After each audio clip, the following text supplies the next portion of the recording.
শহর কলকাতায় ফুটপাত হচ্ছে সাধারণ মানুষের যাতায়াতের নিত্য সম্বল, কিন্তু সেই ফুটপাত দখলে সমস্যার সম্মুখীন হতে হচ্ছে সাধারণ মানুষকে। তাই ফুটপাতকে দখলমুক্ত করতে মেয়রকে বলা সত্ত্বেও যখন ব্যবস্থা গ্রহণ করা যাচ্ছে না, ঠিক তখনই পথে নামল কংগ্রেসের INTUC।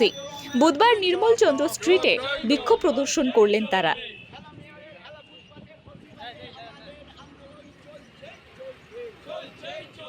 আমাদের আজকে কংগ্রেস শ্রমিক সংগঠন INTUC সেবাদল তরফ থেকে আজকে আবার ফুটপাত সত্যাগ্রহ আন্দোলন চালু করেছি বউবাজার মোড়ে। আপনারা দেখেছেন আমরা 2 সপ্তাহ ধরে এই আন্দোলনটা চালিয়ে যাচ্ছি। হেলাম এর এগেস্টে যতক্ষণ এদের কানে যাবে না কি ফুটপাত মেরামত করুন। আপনারা দেখছেন বৃদ্ধ মহিলা, যুবরা কেউ রেহাই নেই, ফুটপাত পড়ে যাচ্ছে, পড়ে কিছু হাত পা ভেঙে যাচ্ছে।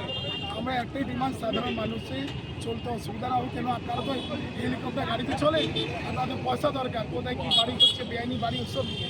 তো আমাদের তো সাধারণ মানুষ কী করে বাঁচবে? রাস্তায় চলে কলকাতা সিটিতে এই হাল, পুরো বাংলায় কী হাল হবে? এই জন্য আমরা কংগ্রেস শ্রমিক সংগঠন INTUC সেবাদল থেকে আজকেও ডিমান্ড করলাম, এই রাস্তা প্লাস্টার করলাম নিজেই হাত দিয়ে, কি মিছিলে ফুটপাত মেরামত করা হয়।